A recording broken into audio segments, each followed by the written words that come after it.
Hello everybody! I hope everyone's having a wonderful day. So today we're going to be talking about shortest path. So last day we talked about minimum spanning trees. And one of the underlying themes of today you're going to find is that there can be interrelationships between different problems because of some property they might have. So the shortest path problem is one such case. So I'm going to let G be a weighted,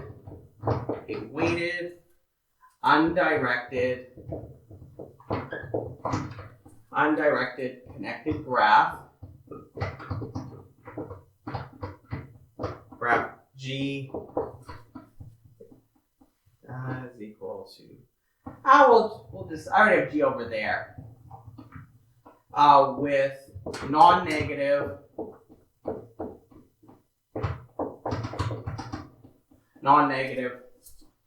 edge weights.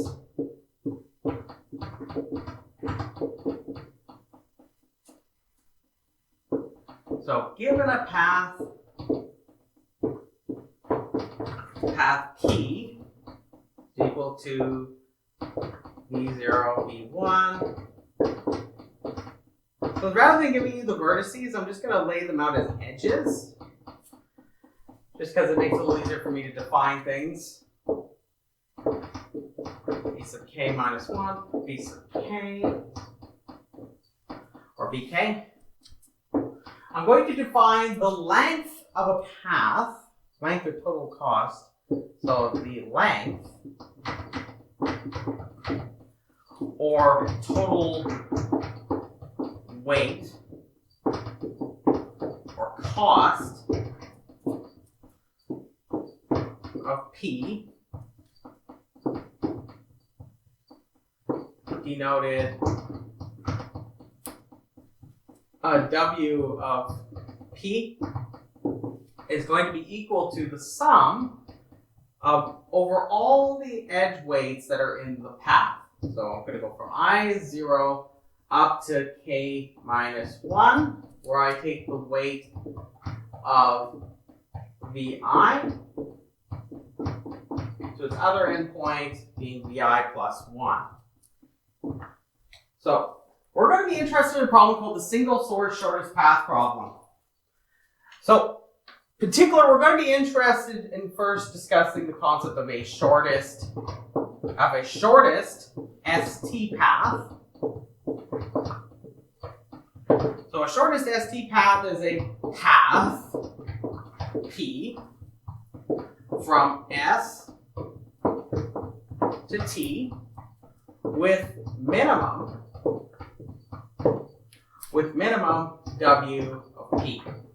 So I want to find, my goal is to find these types of paths. Now, earlier on, we had talked actually about unweighted graphs, graphs with no weights on them. You can also think of them as weighted graphs where all the edges that are connected have weight 1, or they're all the exact same weight.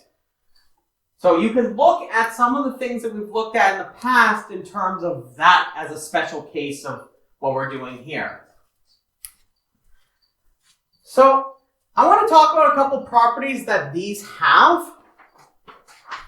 So let me talk about a couple of properties that a shortest ST path has. Now we've talked already about as a shortest path in terms of the number of edges. We're now looking at a more general case where now we're looking at where we include the weights. So if you look at them all as weight 1, then you're really just minimizing over the number of edges in the path. Now we're including a more broader case here. So I'm going to give you a couple of interesting properties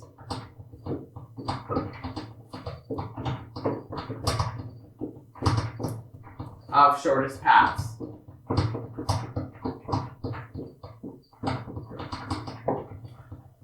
So the first one that I want to point out to you is that a subpath, so if I give you some subpath of a shortest path,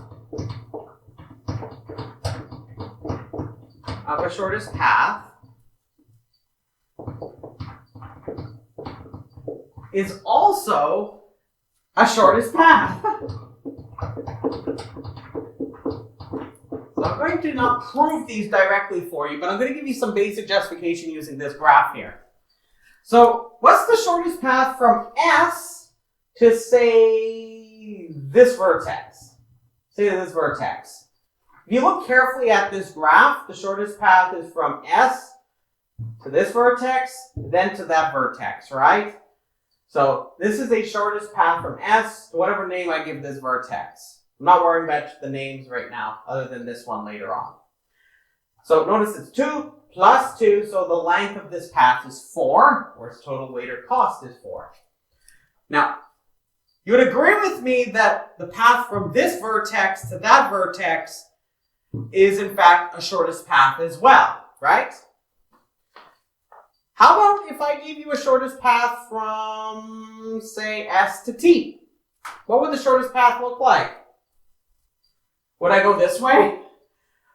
No, because remember now we're adding. We need to add them. We need to add the edge costs. It isn't just about computing we're not computing a spanning tree per se. We're trying to sum up the distance costs to get from the path from S to T. So what's the shortest way you can possibly see? So let's see. You can go 2, then 2, then 2, then 2. What's the total? What's the length of that? 2 plus 2 plus 2 plus 2. That is 8, right? That's a feasible solution to our problem that I'm going to define in a moment. But that isn't good enough, right? There's actually a better one. Which is the better one? I can go from 3. I can use this length of 3, then this length of 2. I can do it in 5. So if I were to give you, say, a path from S to T, 3, here I got path length of 5. If I want to find the shortest path from S, say from S to, say instead to another vertex, say this one right here, what would I do? I can take this 5, but I can also do 2 and 2 like that. The point is that if I give you one shortest path, it isn't necessarily guaranteed you can branch off of that shortest path. You have to be very careful. However, if I give you a shortest path, it is true that I can decompose that shortest path into a shorter shortest path from some vertex to another vertex. We're going to use this idea akin to how we used something like this for our cut property in Prim's algorithm. The second one is that there is a shortest path tree which consists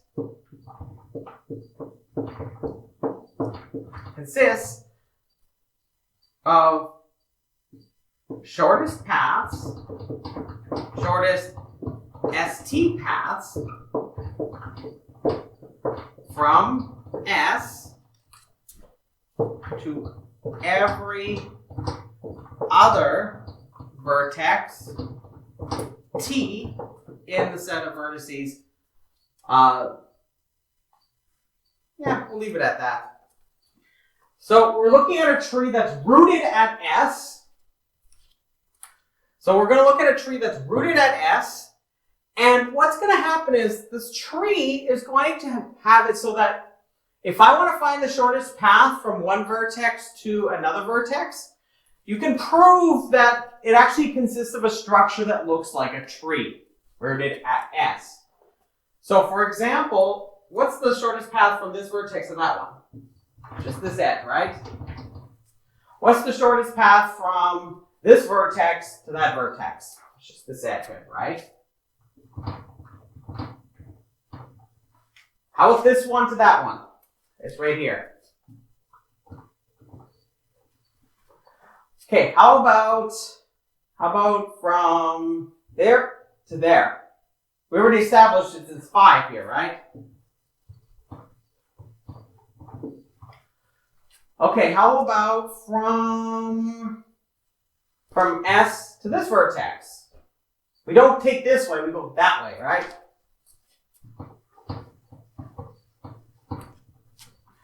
How about from S to this vertex? Well, we just do 4, right? We already established that that's the shortest path from those two vertices. Okay, how about that vertex? We got, let's see what we got. We got 2, 4. Okay, that's too big. 2, 4, 6. That's too big. 3, 6. Or we have 3, 5, 7. It looks like this way seems to be the shortest path right here. At least it looks like that. Notice this takes the form of a tree. It's rooted at S, and if you want to find any path from S to any other vertex in this tree, it is a shortest path. So the thicker edges is my shortest path tree. So do you see how you can compute a shortest path from S to T now?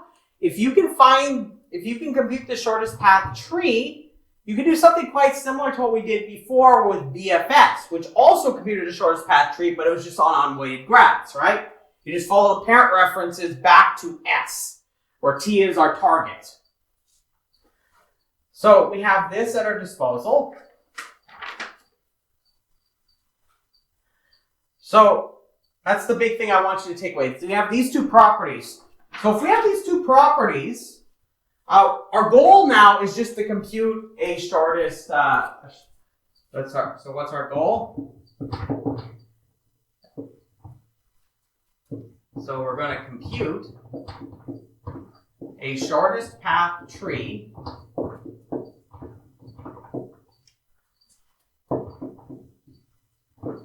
from S, and this is usually S is called the source or start vertex.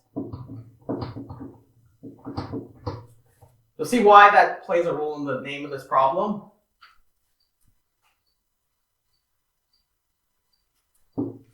From S to every other vertex.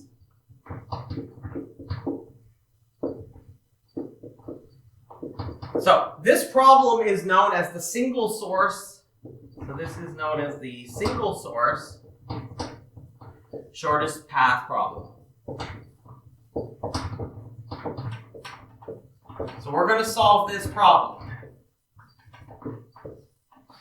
So that's what the single source shortest path problem is. The single source is S. So we go from S to every other vertex. We know that by trivial modification, you can get any shortest ST path in a weighted graph like this. So, where are we going to go with this? I'm going to take two ideas that I had in the past. Because when you think about trying to design an algorithm to solve a problem, you think about, okay, I had some idea that worked really well for one problem, and then I had this other property.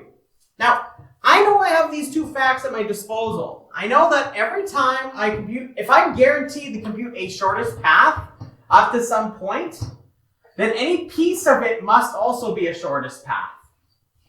So you can almost look at this kind of like what we were doing with the minimum spanning tree problem. But the dead giveaway is that every single time we do things, we want to compute the shortest path tree. But what is a shortest path tree if the graph is connected? It's a spanning tree, right? So I'm not computing a minimum spanning tree. I should be clear on that. This is not the MST problem. This is a different problem. Rest assured, it looks rather similar, doesn't it? It will be kind of eerie in a moment of how similar they are. So I'm going to so I'm going to take two ideas. So here's my two ideas that I have in my head. And keep in mind, I didn't prove those two claims to you, the two properties. However, I should hopefully have been able to justify it for you. Note that if you had a shortest path tree, if there existed a cycle, that means that there exists a shorter path to another vertex, which would imply that that doesn't make a whole lot of sense.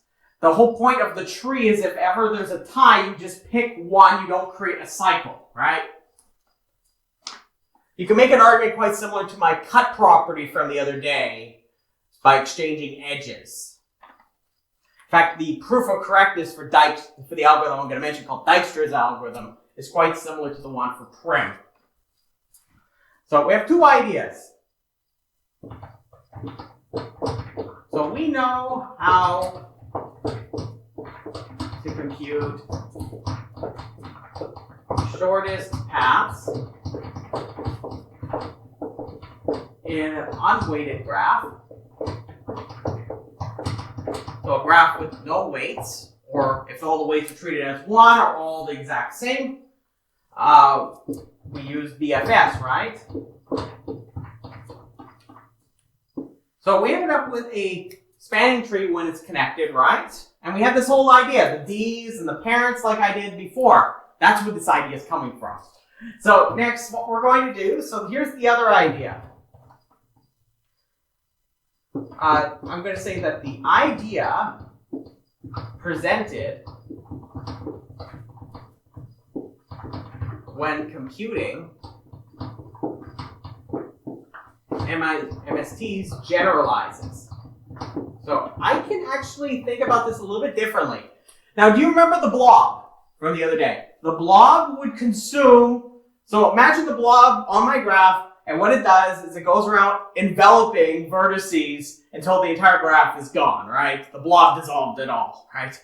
So the blob would always pick, say, the one with the cheapest cost or the least weight edge from the blob to everything else that it knows it reaches, okay? So we're going to suppose we have a smarter blob. Our blob is slightly smarter now. Now this is a particularly lazy blob, so it wants to be a bit more clever. I don't claim the blob has much of a brain or anything. The point is that the blob now wants to take into account how far the blob needs to move to get to eating all these vertices. So how do we do that? Well, we take into account the distance we travel, right? Which is quite natural if you think about it. If I travel to this vertex, I don't just simply pick the shortest one I got from there. Like, I don't go to the park and just run over here. So this is me running over here. I run over there and then I see this like little short path here. I still had to run this big distance, right? What I would not want to do is do that all the time, right? Which this is very real and possible if I was computing a minimum spanning tree. I don't want that in my shortest path tree. So, let's think about this. I'm going to call it an edge relaxation into what is called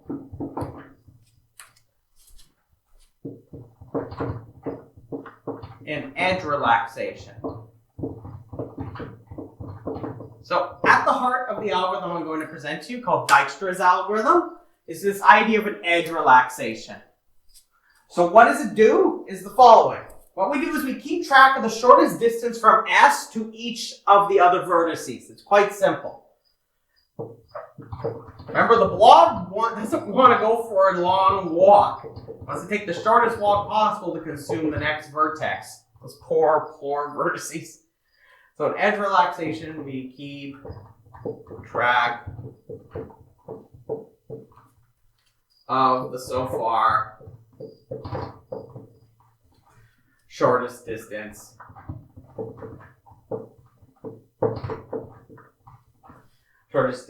from S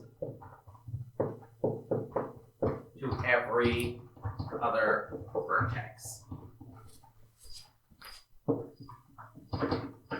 Every other vertex, V. We're going to call it V dot D. This is where D comes from, by the way. D means distance.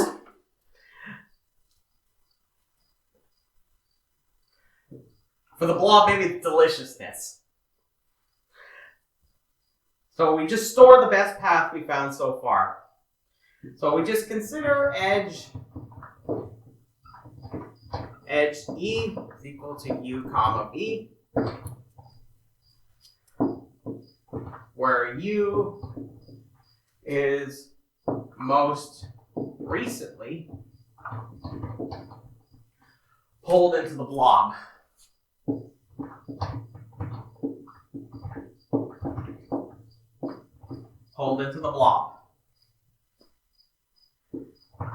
and V is not in the blob. So remember, if the blob devours a vertex, what did we do? We needed to update something about all the incident edges, right? Because there could be a potentially, in our case now, a shorter path that we could have discovered. By making this small little modification to this idea, this edge relaxation, we can do that. So this is the mechanism for which Dijkstra updates the distances that we travel. So we're going to update V dot D, relax, we're going to relax E as follows. So if you find a better path than the ones you currently have explored so far, you're going to update it using this. And this is called an edge relaxation.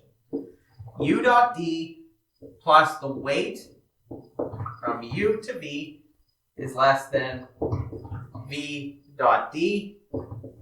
If that's true, this should look eerily similar to you.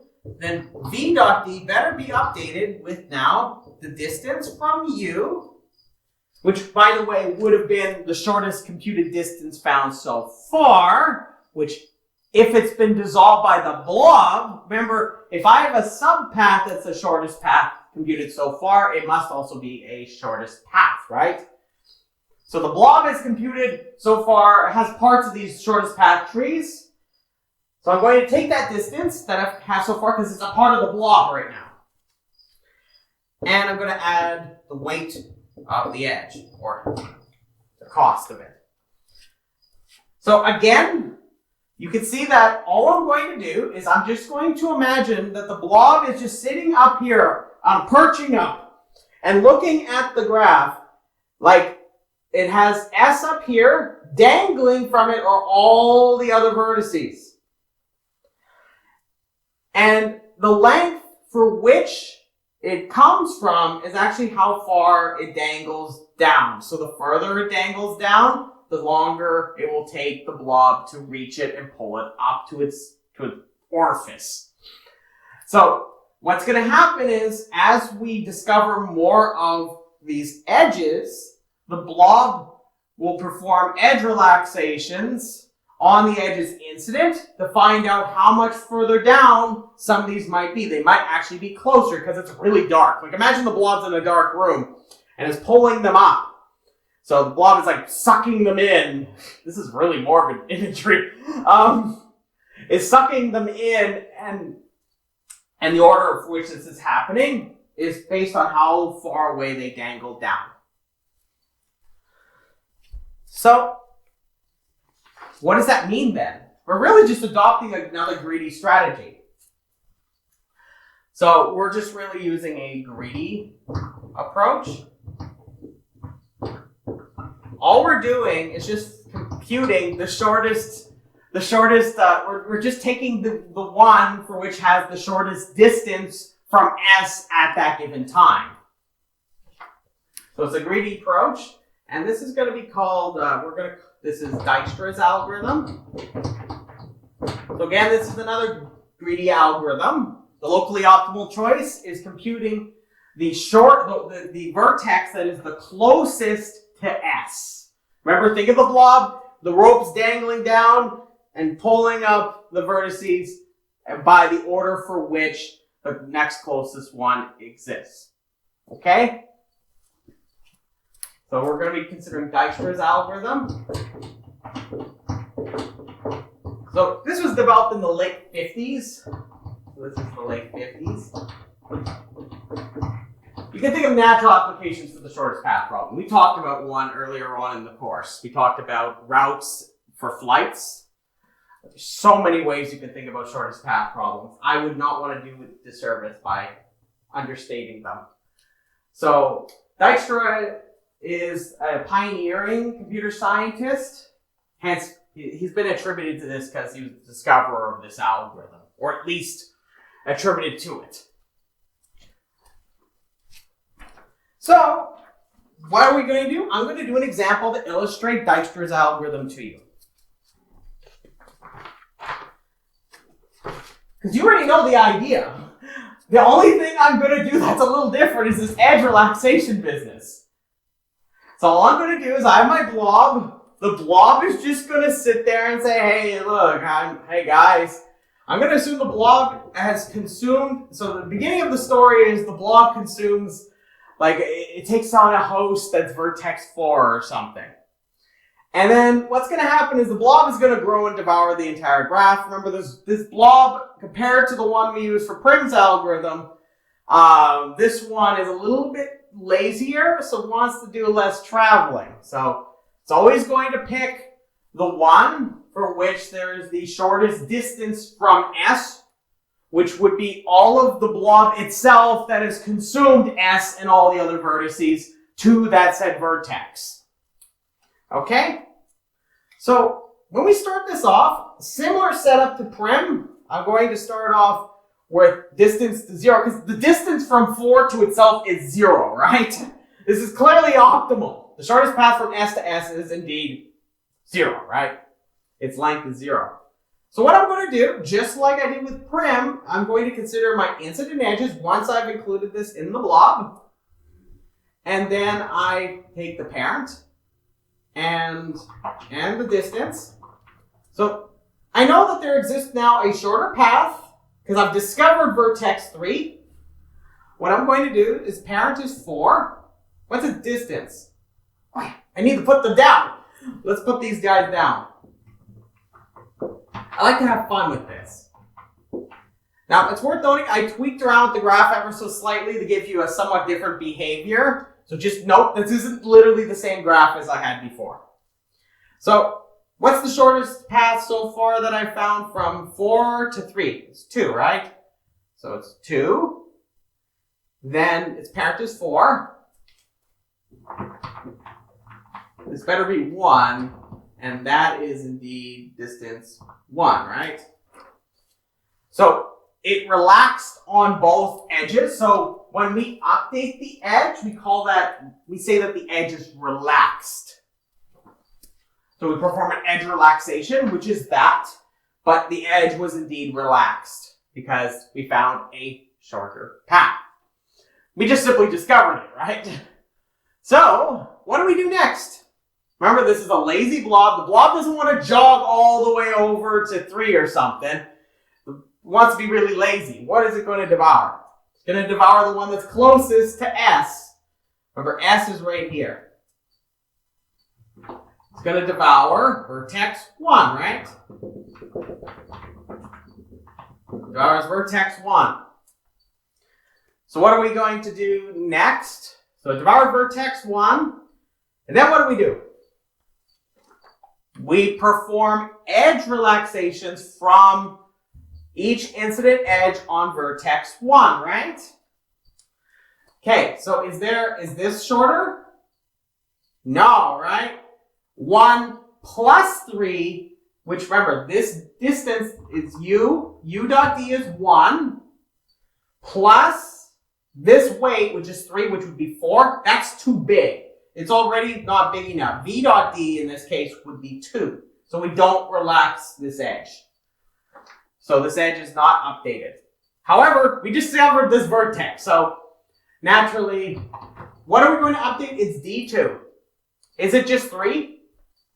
No.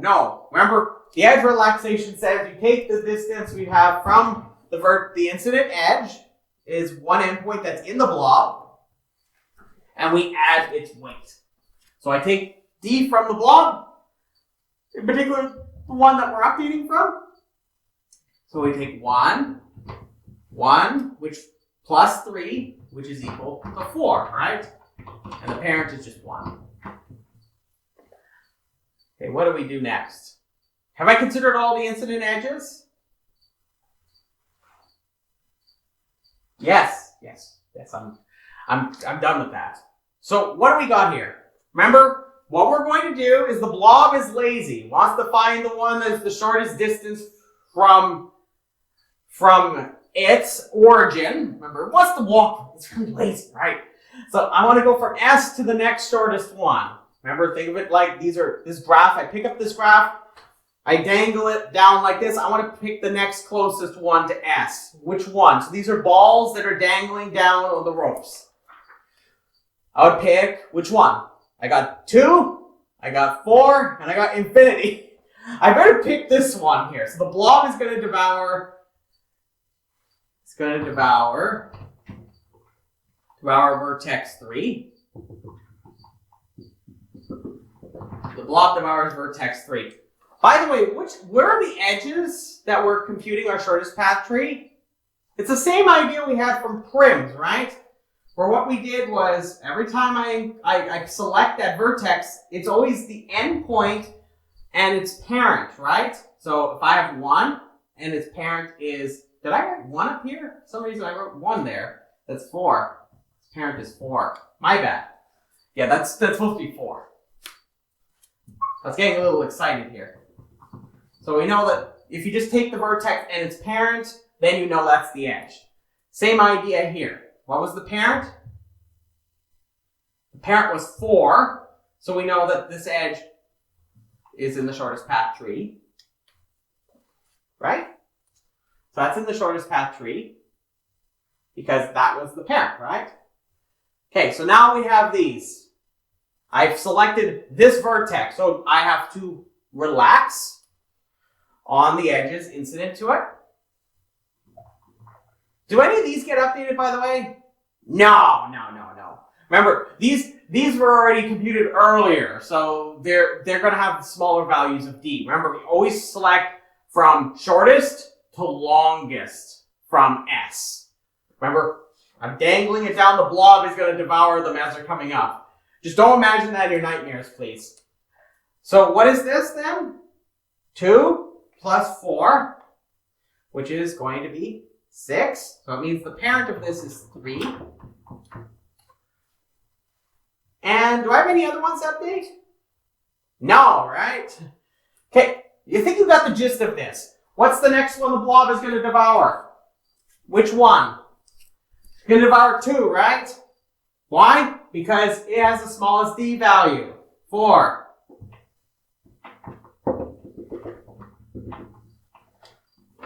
Now what do? I perform the edge relaxations on the incident edges. Which one is going to get updated? Remember, I relax on these and see if there's any difference. Which one? I do it on this one, right? Because I have 1 plus 3, which is 4. So 1, 3, and then I have 1 more here, which would make it 5, right? So 5's right there, and now I update the parent. So do you see how the parent could change as the execution occurs? This is because as we explore the graph, we're getting a deeper look down into the pit where possibly more vertices might be as we explore the graph. Or if you're looking at this from the perspective of the blob, I don't know how the blob can even see this stuff. The blob is sensing somehow the closer vertices as the blob devours more and more of the vertices. Has some sort of ability to do that. So what is the least weight edge here that I added in? Which one was it? It was this one, right? So when I say least weight edge in this context now, it is no longer just strictly the edge itself. Now it actually is the edge that I include that will make it the shortest path from S to that vertex. Does everybody see that? So all I do is I just pick the smallest one with the D. That's really it. So what do I do next? I just pick this one and we're done. And then the blob devoured the entire graph. Rest in peace, the graph. So that's me applying Dijkstra's algorithm. You see, it's very much like prim. Just keep in mind that now we're not computing the least weighted edge on here. Now it is the least weighted edge plus the shortest path down so far. So remember, we don't always pick the least weighted edge necessarily. It's not just about the least weighted edge. It's about the distance plus that, which is stored in D. So now we're caring about the distance traveled, not just the edge itself, okay? Remember, don't think about it like I did a jog and it went 5 kilometers, then I took like a little walk over to the bench over there. That is not how this works. Because in Prim's algorithm, that would be a perfectly rational thing to do. In this algorithm, you would not do that. Okay? So that's how you can do Dijkstra's algorithm. So let me write out the pseudocode here. I've written it in advance because guess what? It's actually surprisingly similar, and it should eerily remind you of another algorithm we just saw last class.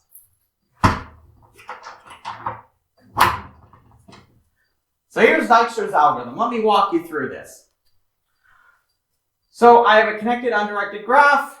I get shortest path from S to all the other vertices, so this is the shortest path tree I'm going to produce. Just like before, I'm going to keep all of this information relative to the vertices.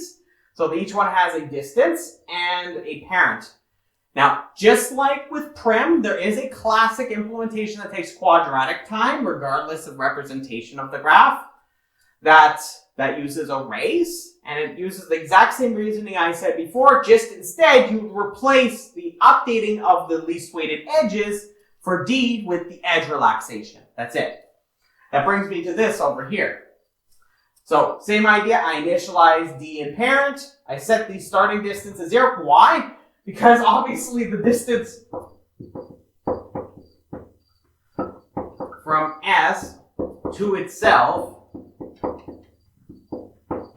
is 0, right? So thus, it better be a part of the blob. So when this starts up, we dump all the vertices into our priority queue as entries, where each distance, D, of a vertex is the key of an entry in our priority queue. And then we just do the exact same thing I did when we modified Prim, okay? So I remove the min. Did I put? Yeah, I did remove min. Yeah, let's remove min. For some reason I had max in my head. We remove min. Think about max heap. We don't want a max heap, we want a min heap.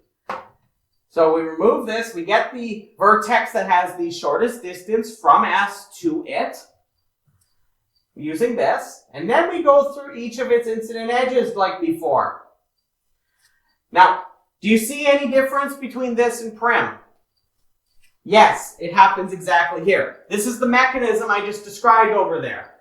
So this is the edge relaxation. Do you see that the edge relaxation is really the only thing that really changed majorly here, right? So the edge relaxation is what modifies the behavior of this algorithm. So remember, this is what makes the blob lazy. So the blob is being a little bit more clever by having to do less traveling. However, remember, we're computing a shortest path tree, not a minimum spanning tree here. So it has, again, we just do edge relaxation, just like we have over there. And then I update it with umin's distance plus the weight. I decrease the key again, just like I did before, and I update the parent. How long should this take? How long should that take? Am I doing anything more expensive other than having now a little bit, like one extra addition occurring in my comparison for the relaxation and this assignment? Is there anything else going on that's a little different? Like at least from asymptotic standpoint. No. So if I give you an adjacency matrix, adjacency list, plus this priority queue implementation, you better expect it to take m log n time in the worst case. So you could just look at the analysis. So I recommend you take a look at the notes for Prim's algorithm, should you be a little lost on this. But the analysis is almost identical, okay? So that's the great thing. So you do see how we adapted our ideas from the minimum spanning tree problem and breadth first search to come up with a new algorithm, this one called Dijkstra's algorithm. So I didn't show you the proof of correctness for it. It's actually in the optional textbook. You'll find that the proof of correctness for this algorithm is quite similar in nature to the one for Prim's algorithm. That's why I don't think it's necessary to discuss it here. Hopefully the ideas I've conveyed to you should convince you of the correctness of this algorithm. So the only difference is now I just keep track of the shortest distance found so far. rather than just the least weight. That's really it. So is that neat? So we talked about, with a small change, we were able to come up with Dijkstra's algorithm. Now, Dijkstra's algorithm isn't the only shortest path algorithm for the single source shortest path problem. There are many pathfinding algorithms out there. Another classic that is well known is one that I'm just going to briefly mention here, but I'm not going to cover it. You got actually the core idea of it actually already.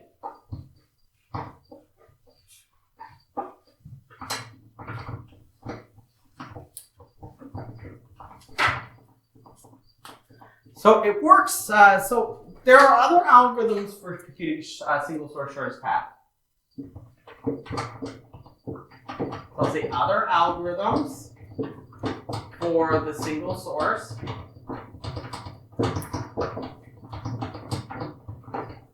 shortest path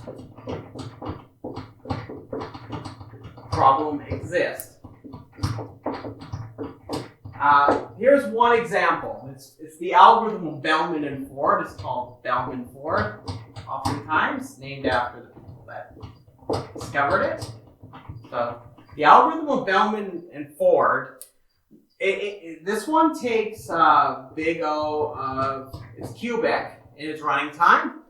However, you might naturally look at that like, oh, cubic? Why would I want a cubic running time for my shortest path algorithm? I could do better over there, right? Assuming I have a reasonable graph structure, right? So you might ask, why does this exist then? Well, I'll give you the idea of Bellman-Ford. So edge relaxations occur over all the vertices. So you take each vertex, you perform edge relaxations on the incident edges, and you're going to do, we do this, it's been a while since I've looked at this, I'll just say you do this big O of n times. So you do it over all the incident edges, you do this n times, so doing it over all the incident edges takes quadratic time. And then you do it over n iterations of this. Actually, I think it's n minus 1 off the top of my head, but it might be n minus 2. Regardless, the point is you can take a look into Bellman-Ford, and all it does is it uses the same idea I talked about, this edge relaxation business. So all it does is repeatedly apply edge relaxations until a certain number of iterations. Then you end up with a shortest path tree, starting from the starting source vertex, okay? So you might say, well, Dan, that's kind of neat. Like, I could just use the edge relaxation idea, but I could just repeatedly apply to all the vertices over and over again. So why is this interesting? Now, Bellman-Ford actually has an interesting caveat to it. Now, I said that the edge weights in our graphs have to be non-negative. So they could be 0, 1, 2, 3. They could be any positive integer or 0. Bellman-Ford supports negative edges.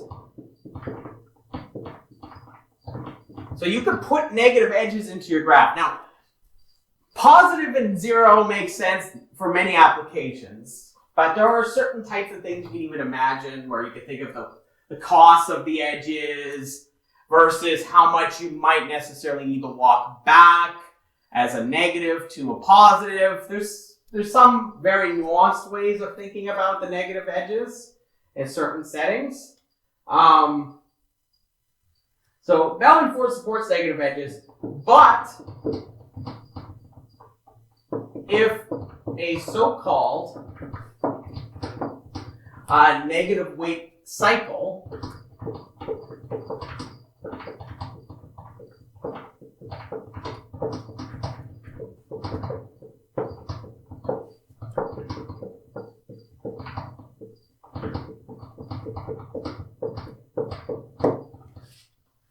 So there's the concept of a negative weight cycle. Now, what does that mean? It means that you can go around the cycle, and remember, we want to find the shortest path, right? If there's negative edges in this thing, the sort of way you can imagine it is I can find a cycle, and I can keep repeatedly getting smaller and smaller successive paths by repeatedly just going around the negative cycle, assuming that the path weren't simple. If it's simple, it's a little bit more nuanced, but you can imagine this path can keep going on and on and on through the cycle of edges that add to some negative number. If they add to some negative number, you can just keep applying this cycle over and over again.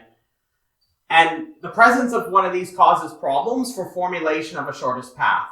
So I'm not going to talk too much about this more formally. I just want to give you the idea. The point is that if these exist, the problem becomes much harder.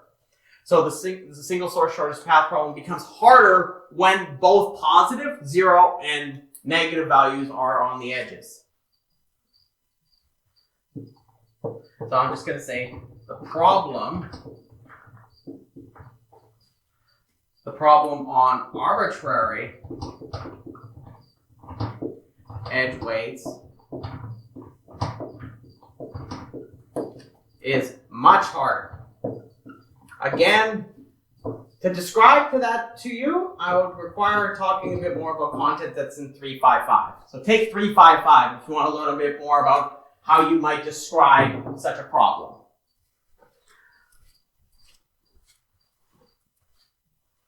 So the point is that the existence of these cycles causes a lot of problems, but also the negative aspect of the edges also causes a problem, assuming such a cycle could even exist.